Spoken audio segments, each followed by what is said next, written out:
Hello অষ্টম শ্রেণীর শিক্ষার্থী বন্ধুরা, আজকে টিউটোরিয়ালে তোমাদের স্বাগত। আজ আমরা অনুশীলনীর এক বহু নির্বাচনী প্রশ্নগুলো সমাধান করব। ঠিক আছে, 1 নম্বরে আছে কি 3 ক্রমের ম্যাজিক বর্গ গঠনে ম্যাজিক সংখ্যা হবে 15, কেন্দ্রে ছোট বর্গক্ষেত্রের সংখ্যা হবে 5, ক্ষুদ্র বর্গক্ষেত্রগুলোতে 1 থেকে 15 পর্যন্ত ক্রমিক স্বাভাবিক সংখ্যা বসানো থাকে। এখন 1 নম্বর কি আছে, ম্যাজিক সংখ্যা হবে কত, 15। আমরা জানি যে কোনো ম্যাজিক বর্গ গঠনের জন্য, ম্যাজিক সংখ্যা গঠনের জন্য একটি সূত্র আছে, সেটা হলো n = n² + 1, ঠিক আছে, ডিভাইডেড বাই 2, ঠিক আছে। তাহলে কত, 3 ক্রমে 3, n এর মান কত 3 আর 3² + 1, ঠিক আছে 2। এখন তাহলে কত হয়, 3 গুণ 3 × 9 যোগ 1, ঠিক আছে, যোগ 2, 3 গুণ 10, 9 আর 1 10, 5 দুগুণে 10 দিয়ে 5 15, সুতরাং এটা সত্য, 1 নম্বর সত্য।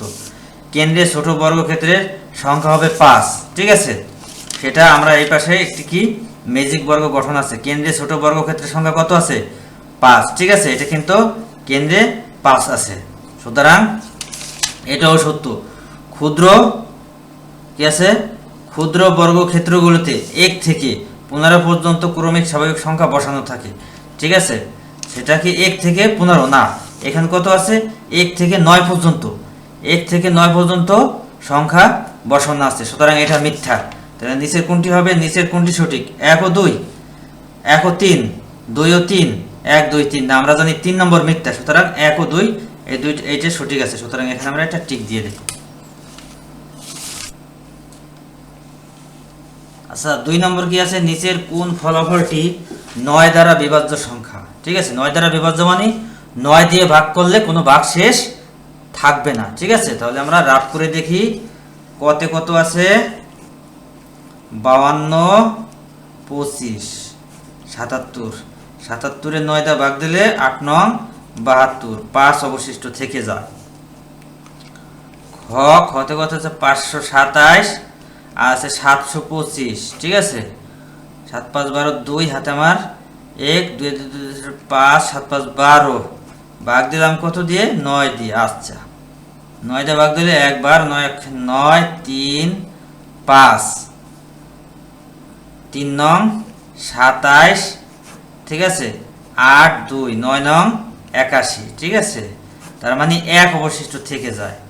তারপর কত আছে, গ কত আছে, 412 234, কত হয়, 6 4 6, এটা যদি আমি 9 দিয়ে ভাগ দেই, 9 দিয়ে যদি ভাগ দেই তাহলে কত থাকে, 7 নং 63 1 6, 16, 9 দুগুণে 18, সুতরাং এটা দশমিক চলে আসে। গহতে কত আছে, 75 থেকে বিয়োগ দিতে হবে 57, সুতরাং 7 আছে কত হলে 15 হবে 8 হইলে হাতে আমার 1 5 1 6 6 আছে কত হলে 7 হবে 1 হইলে, এই যে মিলে গেছে, ঠিক আছে, এটা 9 দেখলে 9 দুগুণে 18, সুতরাং কত, 4 নম্বর উত্তর। আচ্ছা, এখন আমরা 3 নম্বর দেখি, 9999 কোন বীজগাণিতিক রাশির শততম পদ। এখানে এই শততম কথাটি খুব গুরুত্বপূর্ণ, শততম মানে 100তম পদ, ঠিক আছে। তাহলে এই যে কর মান কত হবে, 100, প্রতিটি কর মান 100 করে আমাদের উত্তরটি বের করতে হবে, ঠিক আছে। তাহলে আমরা দেখি, আমাদের এখানে রাফ করতে হবে, ঠিক আছে, রাফ করে দেখতে হবে।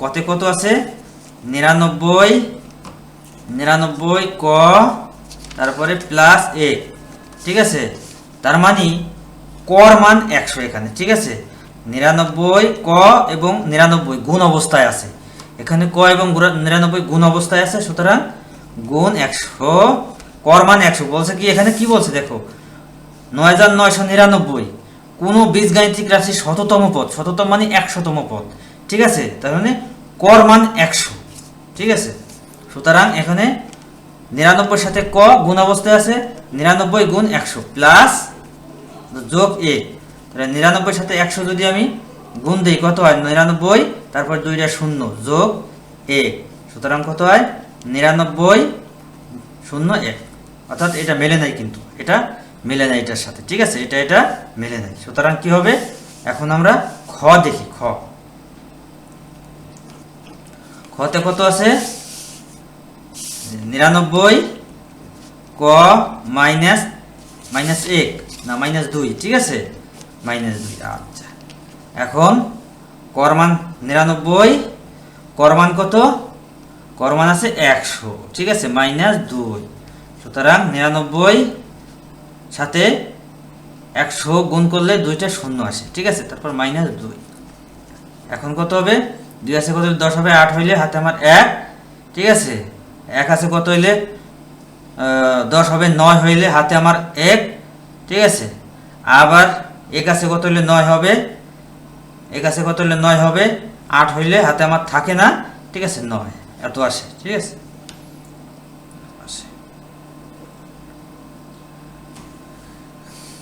সুতরাং এটাও হবে, এটাও মেলে নাই, ঠিক আছে, এটা মেলছে 9 8 9 8, এটা মেলছে, মেলে নাই। এখন আমরা গ দেখি। গতে কত আছে ক স্কয়ার প্লাস 1, ঠিক আছে, ক স্কয়ার প্লাস 1 যদি থাকে গতে, তাহলে কর মান কত 100, ঠিক আছে, স্কয়ার যোগ 1 প্লাস 1 মানে যোগ 1, ঠিক আছে, তারপরে 100 কে 100 দিয়ে গুণ, এটা 100 স্কয়ার মানে 100 গুণ 100, ঠিক আছে, তাহলে কত হয় 10,000, তাই না, 10,000, 4টে শূন্য হবে প্লাস 8, সুতরাং কত আছে, সরি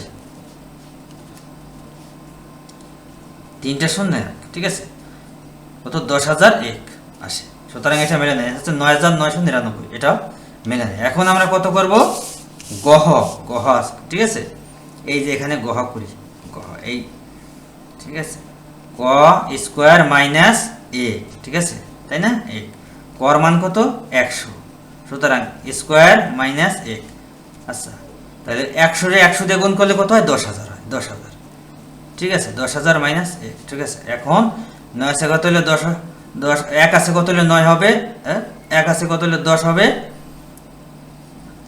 এখন কি আছে 100 রে যদি আমি স্কয়ার করি কত আসে 10,000, তাই না।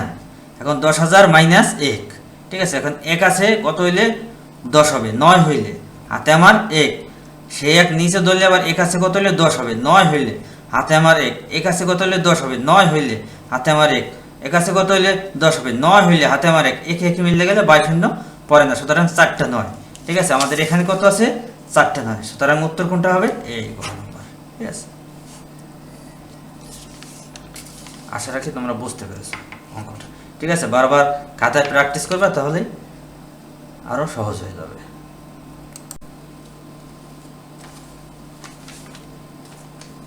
4 নম্বর, ক সংখ্যক ক্রমিক স্বাভাবিক বিজোড় সংখ্যার যোগফল কত, মানে স্বাভাবিক বিজোড় সংখ্যা, এটা যদি আমরা রাফ করি, ঠিক আছে, সেটা আসে কি আসে, দেখো বিজোড়, এখন কি স্বাভাবিক বিজোড় সংখ্যা, বিজোড় সংখ্যা কত 1 3 5 7, তারপর কত আছে 9, ঠিক আছে, 11, এরকম আস্তে আস্তে চলতে থাকবে। আচ্ছা, এখন কি বলছে বিজোড় সংখ্যার যোগফল কত, তাহলে আমরা যদি প্রথম কর মান 3 ধরি, অর্থাৎ 3টি সংখ্যা নিয়ে প্রথম কাজ করি, তাহলে কত 1 যোগ 3 যোগ 5, তাহলে কত হয় 5 আর 3 8, 8 আর 1 9, ঠিক আছে, 9।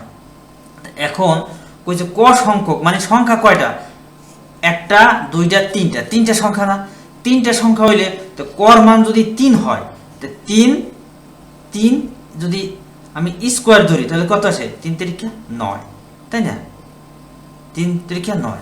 আবার যদি 4টে সংখ্যা নিয়ে কাজ করি, তাহলে কত আসে 1 যোগ 3 যোগ কত 5 যোগ 7, তাহলে কত আসে 7 5 12 13 14 15 16, কত 16, ঠিক আছে। এবার সংখ্যা কয়টা 1 2 3 4 4, ঠিক আছে, 4 এর উপর যদি স্কয়ার দেই, ঠিক আছে, কত আসে 4 4 16, ঠিক আছে, তার মানে তাহলে কি হবে গ নম্বর উত্তর, ঠিক আছে। 2 ক মাইনাস 1 হবে না, শুধু ক হবে না, 2 ক প্লাস 1 হবে না, হবে কত গ নম্বর উত্তর, ঠিক আছে, এই গ নম্বর।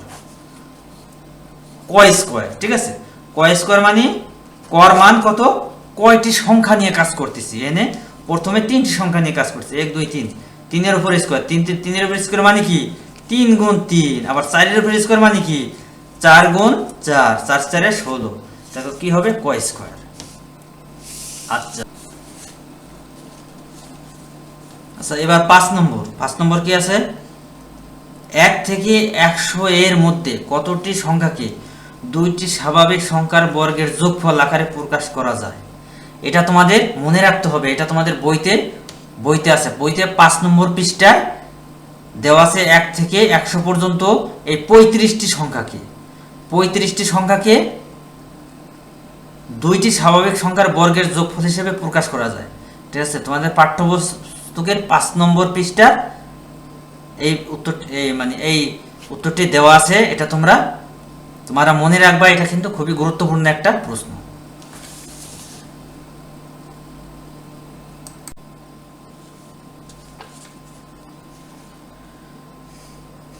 এখন 6 নম্বর, নিচের উদ্দীপকের আলোকে 6 ও 7 নং প্রশ্নের উত্তর দাও। এখানে একটি ম্যাজিক বর্গ দেওয়া আছে। ঠিক আছে, একটি ম্যাজিক বর্গ দেওয়া আছে। এখানে 6 নম্বর আছে, ক চিহ্নিত স্থানে উপযুক্ত সংখ্যাটি কত। এখানে ক চিহ্নিত স্থানে এখানে উপযুক্ত সংখ্যাটি কত হবে। ঠিক আছে, আমাদের প্রথম দেখতে হবে যে এই ম্যাজিক বর্গটির ম্যাজিক সংখ্যা আসলে কত। ম্যাজিক বর্গটির ম্যাজিক সংখ্যা কত? তো ম্যাজিক সংখ্যা কত আমরা জানি, ম্যাজিক সংখ্যা এই রো বরাবর, রো মানে এই সারি, বাংলা বলে সারি, এই সারি বরাবর যোগ করলে যেটা হবে, এই কলাম বরাবর যোগ করলে সেটাই হবে, আবার এই কর্ণ বরাবর যোগ করলে সেই সংখ্যাটাই হবে। সুতরাং প্রথম আমরা কি করি, এই সারি বরাবর যোগ করি। কত 12, 19 আর কত 14, তাহলে যোগ করলে কত হয় 9 আর 14 13, 13 আর 2 15, 15-এর 5 হাতে আমার 1 45, এদিকে আছে কত 45, আর এদিকে কত। ঠিক আছে, এদিকে বলতে সারি বরাবর আমরা 45 পেয়েছি। এখন এই কলাম বরাবর, আচ্ছা কলাম বরাবর আমরা কত পাই দেখি, 12 17 16, যোগ করলে কত হয় 6 আর 7 13, 13 আর 2 15, 15-এর 5 হাতে আমার 1 45, সেটা হচ্ছে 45। আচ্ছা, এখন আমরা বুঝলাম যে এই ম্যাজিক বর্গটির ম্যাজিক সংখ্যা হলো 45। ঠিক আছে, ম্যাজিক সংখ্যাটি হলো 45। এখন তাহলে আমরা এদিকে কত হতে পারে, ঠিক আছে, এই কর স্থানে কত হতে পারে। ঠিক আছে, তাহলে ওই 19 আর 11 যদি আমরা যোগ করি, 19 এবং 11 যদি যোগ করি কত হয় 0 30, তাই না। এখন আমার এদিক তো 45 হইতে হবে, তাই না, এদিকে হইতে হবে কত 45। এই 45 হতে আর কত লাগবে, অর্থাৎ এই 45 থেকে যদি আমি 30 বিয়োগ দেই তাহলে কত 15, তার মানে ক স্থানে কত 15 হবে, তাই না। এখন ক স্থানে যদি 15 হয় তো এদিক কত হয় 45 হয়, আর এদিকে কোনাখানি কত হয় 45 হবে, কারণ 12 15 আর কত এদিকে 18, তাহলে কত হয় 8 5 13, 13 2 15 45। ঠিক আছে, তার মানে ক স্থানে হবে কত 15। ঠিক আছে, এখানে এই যে গ নম্বর উত্তর 15 হবে। ঠিক আছে, এখন আমরা 7 নম্বর সমাধান করব। ম্যাজিক বর্গটির ম্যাজিক সংখ্যা কত। আমরা দেখেছি ম্যাজিক বর্গটির ম্যাজিক সংখ্যা আমাদের এই যে রাফে কত এসেছে, এখানেও 45, এখানেও 45, এখানেও 45, সুতরাং ম্যাজিক বর্গটির ম্যাজিক সংখ্যা কত। ঠিক আছে, 15 34 35 45। ঠিক আছে, এটা